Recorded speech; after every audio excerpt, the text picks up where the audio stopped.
Soos jy daar sien, vanmôre praat ons oor genade. Titus hoofstuk 2 vers 11 en vers 12.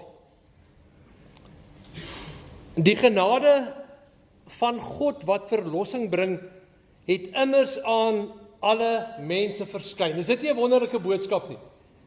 Die genade van God wat verlossing bring, het immers aan alle mense verskyn. Nou hoor wat is die resultaat van hierdie genade wat aan almal verskyn het.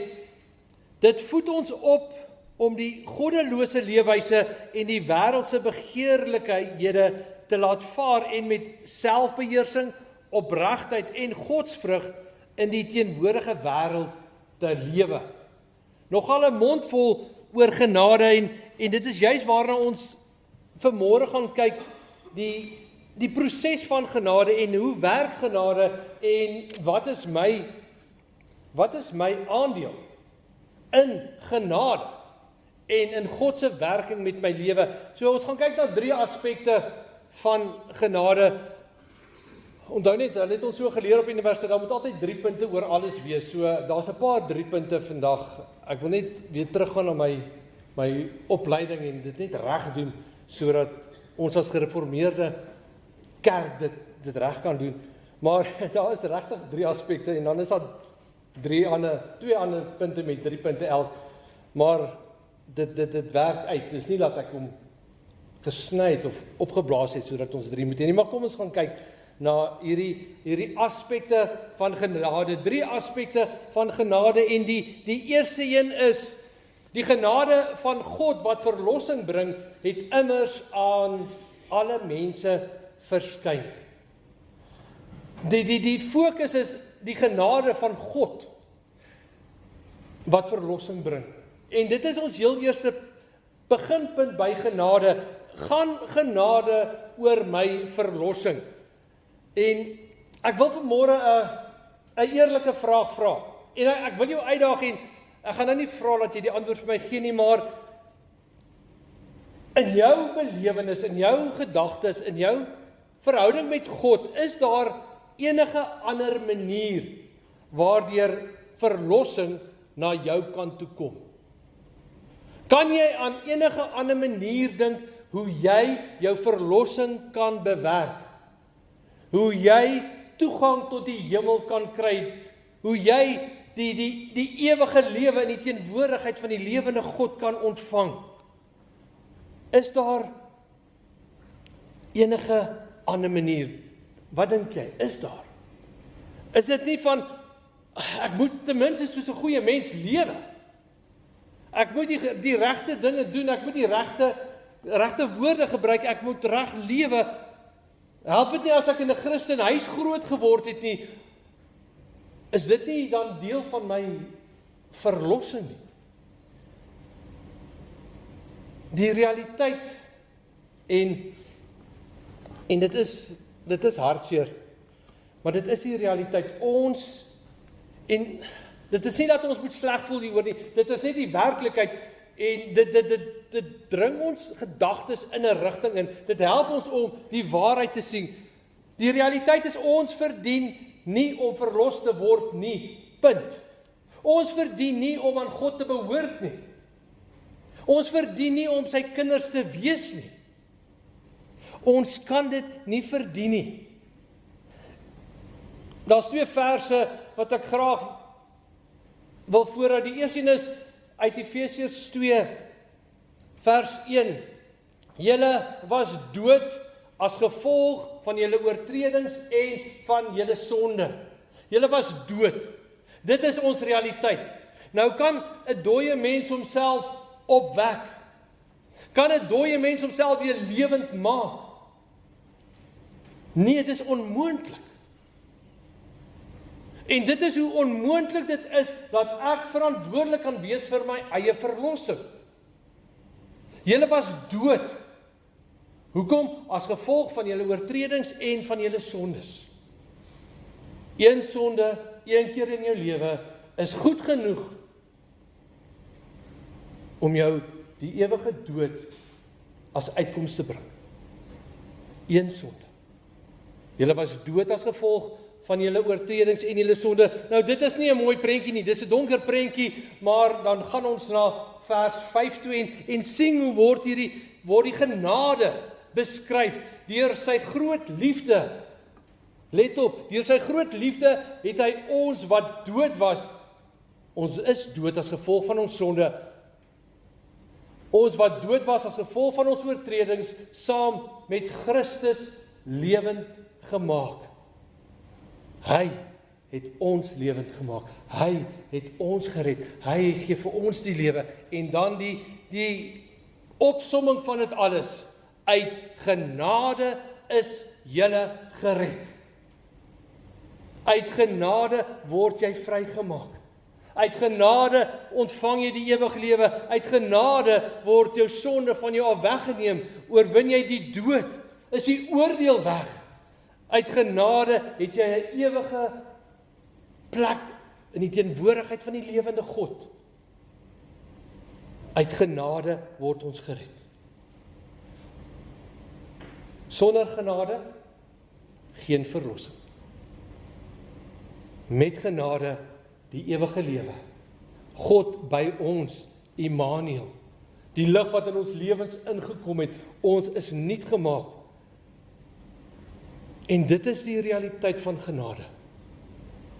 So vanmôre besef weer, hoekom is jy gered? Hoekom kan jy vanmôre hierso sit en sê, maar ek is kind van God? Met die wederkoms gaan Jesus my kom haal. Ek behoort aan hom, my naam is op sy handpalm geskryf, ek is syne. Hy het my by my naam geroep, ek is syne. Want hy het gehandel. Uit genade het hy gehandel. Genade is onverdiende guns. Ons was dood. Wat kan ek doen? Niks. En God kom en hy handel. En hy maak my vry. Maar hoe werk genade? Hoe funksioneer genade? Romeine hoofstuk 5, 3 verse uit Romeine hoofstuk 5, Romeine 5 vers 6. Toe ons nog magteloos was, toe ons dood was, soos Efesiërs 2 gesê, toe ons nog magteloos was, het Christus immers reeds op die bestemde tyd vir goddeloses gesterwe. Hoe werk genade? Christus het gesterwe op die regte tyd. Stap 1, vers 8. Maar God bewys sy liefde vir ons juis hierin, dat Christus vir ons gesterf het, toe ons nog sondaars was. Stap 1, ons word verlos. Stap 2, God handel met ons deur sy liefde. Hoekom red hy jou? Omdat jy 'n goeie mens is? Nee, jy's dood. En hy red jou, omdat hy jou lief het. As jy vanmôre hierso sit en jy bely, maar Jesus is my Here, dan kan jy dit net sê, omdat jy hom lief het, en omdat hy jou eerste lief gehad het. Want dit is hoekom jy gered is. Dit is hoekom hy sy genade oor jou gee. Nie oor jouself nie, maar omdat hy jou lief het. En dan leer ons om hom lief te hê. Vers 9, aangesien ons nou vrygespreek is. Nou, hier is die realiteit. Aangesien ons nou vrygespreek is op grond van sy versoeningsdood, staan dit soveel vaster dat ons deur hom ook van die straf van God gered sal word. Nou is ons versoen met God. Nou is ek kind van God. Nou is ek deel van sy familie. Hoe? Hy het gehandel. Deur genade het Jesus gesterf. Het hy die prys vir my sonde betaal. Het hy my wat dood was lewend gemaak. En nou kan ek hom aanbid. Nou kan ek hom dien. Nou kan ek hom eer. Nou is hy my God.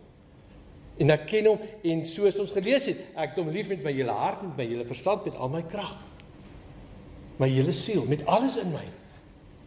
En wat daarop volg, ek het my naaste lief, want dis wat my God van my vra. Hoekom? Want hy het my eerste lief gehad, en daarom sal ek lief hê.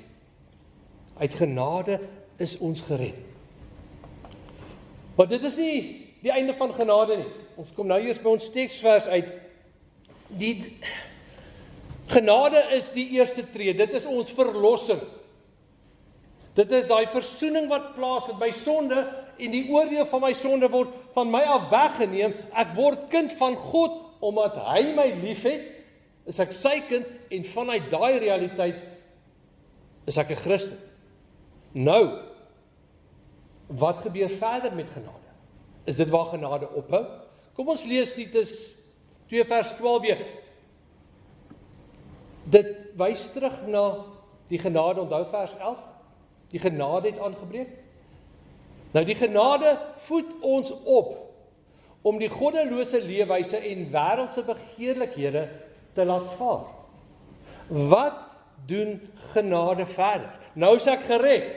Word ek nou gelos en sê nou mag gaan lewe? Ek stuur jou nou soos 'n skapie in die lande in gaan lewe? Nee, God gee elke tree saam met ons. Dit voed ons op. Dit leer ons stap vir stap hoe lyk 'n Christen? Watse karaktereienskappe het 'n Christen nodig? Die heel eerste gee God vir ons 'n voorbeeld. Dink terug, dit is baie soos om kinders groot te maak.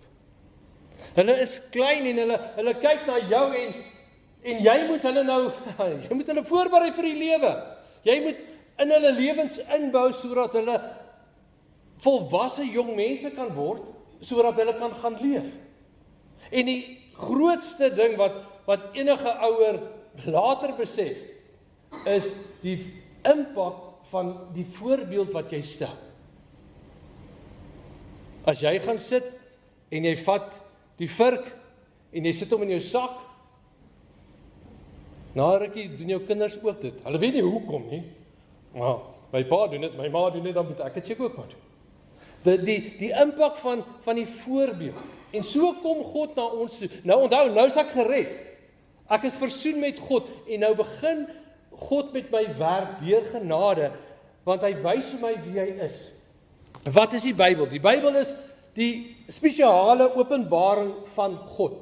Dis waar God vir ons wys wie hy is. Nou lees ek die Bybel en ek sien wie die Here is. Hy is die almagtige skepper. Ek sien hy's 'n regverdige God. Ek sien hy's liefde. Ek sien hy ontferm hom oor die wat tot hom roep. Ek sien hy stap saam met sy volk. Hy maak die see vir hulle oop. En ek begin agterkom, maar wie is God? En God wys uit die woord uit vir ons wie hy is. Die almagtige God. God wat liefde is. Maar dan lees ek verder en ek begin sien van wie is Jesus. Die seun van God, wat sy plek in die hemel nie hoër geag het nie, maar sy lewe vir ons opgegee het, wat na hierdie aarde toe gekom het, om vir ons te kom sterf, om die versoening te bewerk. Jesus was so gehoorsaam aan sy Vader. Hy het sy lewe neergelê. Ons sien ander gelowiges, mense wat hulle lewens op die spel geplaas het, om aan God gehoorsaam te wees. Die profete, hoe hulle gelei het, hoe hulle swaar gekry het. Ons sien gelowiges in die Nuwe Testament wat bereid was om, maak nie saak hoe groot die uitdaging is nie, oor Christus te praat, oor die kruis te praat, oor die leë graf te praat, oor die wederkoms te praat. En ons sien daai voorbeelde en ons besef, maar dit is hoe ek moet leef. Dis hoe ek my geloof kan uitleef. Maar nie net voorbeelde nie. Die Bybel God kom met instruksies. Ons het dit nou gelees, jy moet die Here jou God lief hê. Hy is die enigste God. Jy moet hom lief hê met alles en jy moet jou naaste lief hê soos jouself. En God druk dit op ons harte. Dit is hoe jy moet lewe as 'n Christen. Dit is hoe jy moet lewe as iemand wat verlos is, wat versoen is met God. Die instruksies van die Bybel. Ons moet daarop afstel. Ek kan nie sê, ag nee, dit is te wetties. Nee, dis nie hoe ek lewe nie. Ek lewe in hierdie genade en ek doen wat ek wil want ek's vry. Nee, hy voed ons op en hy wys vir ons die pad. Hoekom? Want hy wil hê ons moet geestelik volwasse wees. Ons moet geestelik volwasse wees. So hy gee vir ons instruksies. En as ek dit in die Bybel lees, moenie sê, ag nee, ek blaai om soek iets wat bietjie mooier is, iets wat bietjie sagter is op die oor. As God vir jou instruksie gee, slaan ag. God werk met geduld en liefde met ons. So voed hy ons op. Dis nie een keer, nou het jy nie geluister nie, hy draai sy rug op jou nie, nooit. Geduldig is die Here met ons. Ek roep jou, en ek roep jou, en ek roep jou weer. Ek staan by die deur en ek klop. Daai geduld van die Here met ons. Maar ook sy liefde, sy geduld en sy liefde, wat so saamhandel, sodat ons kan agterkom wat is die waarheid. Sodat ons kan ontwikkel in die mense wat hy wil hê ons moet wees. En so kan ons leef. Hy voed ons op met 'n verwagting. God het 'n verwagting in jou. Hy is nie net besig met jou omdat hy besig met jou wil wees nie. Hy is besig met jou want hy het 'n plan vir jou. Voor die grondlegging van die wêreld het God al klaar bepaal die goeie werke wat jy in sy naam moet doen. En nou vat hy jou op hy pad. Dis waar ek jou wil hê, dis waar ek jou wil gebruik. Ek vat jou na daai punt sodat jy daar kan lewe. Soos ek wil hê jy moet lewe. 'n Verwagting wat die Here oor jou het. Die skepper van die hemel en die aarde het 'n verwagting van jou. Dis nie net ek gaan maar so deur die lewe as 'n Christen nie. Hy het 'n verwagting, 'n droom, 'n plan vir jou. Maar hy voed ons ook op met dissipline en dis dan nie iets lekkers om oor te praat nie. Dissipline. Ons dissiplineer ons kinders op verskillende maniere, maar ons dissiplineer hulle, want dis hoe hulle leer. En so kom die Here en hy dissiplineer ons as ons dit nodig het. Hoekom? Want hy is lief vir ons. Want hy ry plan. En hy wil hê jy moet by daai punt uitkom waar hy jou wil hê. En dan roep hy jou op en baie keer praat hy hard. En dan moet ons luister. Hy het hierdie groot doel vir jou lewe. God het hierdie groot doel vir jou lewe. Wat is dit? Dat jy vir ewig by hom sal wees. Dat jy die ewige lewe sal beerwe. Dat jy vir ewigheid sy grootheid, sy majesteit, sy glorie kan sien. Jesus het dit self gebid. Dis sy doel. Sodat jy eendag by hom kan wees. En totdat jy daar is, moet jy hier in sy koninkryk leef. Moet jy sy koninkryk uitbrei, moet jy impak maak vir sy naam, vir sy eer. En dis wat hy vir ons verwag. En dit is hoe hy ons opvoed. Hy voed ons op om die goddelose leefwyse en die wêreldse begeerlike te laat vaar. Laat hy jou so lei. Laat hom toe om jou op die regte pad te wys. Want deur hierdie opvoeding leer ons om die waarheid te onderskei. Ons weet wat is die waarheid. Ons ken die Bybel. Ons kan die Bybel interpreteer, want ons laat God toe met ons te praat. Ons leer om te volhard in ons geloof, om sterk te staan. Maak nie saak hoe groot is die uitdagings nie, maar nie, ek kan sterk staan, want die Here het my sterk gemaak, sodat ek kan sterk staan. Hy leer ons om gehoorsaam te wees aan hom. Hy leer ons om volgroei te wees, om volwasse te wees in Christus. En dis wat ons wil wees, is dit nie? Ons wil geestelik volwasse kinders van die lewende God wees. En ons kan dit bereik. Want sy genade, onthou, genade is onverdiende guns. So hy gaan aan om hierdie in ons lewens in te bring. Genade voed ons op. Deur genade word ons opgevoed. Die vraag is, luister ons? Laat ons God toe om ons te verander? Slaan ons ag op dit wat die Here sê. As ek die Bybel oopmaak en ek lees en dis 'n ongemaklike vers, dan bly ek by hom. En ek gaan deur hom en ek bid hom en ek sê, Here, asseblief wys my. Here, U is besig om my in 'n rigting in te stuur. Wys my wat U van my vra. Want die groot vraag is, wil ons verander? Wil ons verander om meer en meer te wees soos Jesus wil hê ons moet wees? Wil jy hê die Here moet jou opvoed? Jou leer en jou lei? Wil jy groei?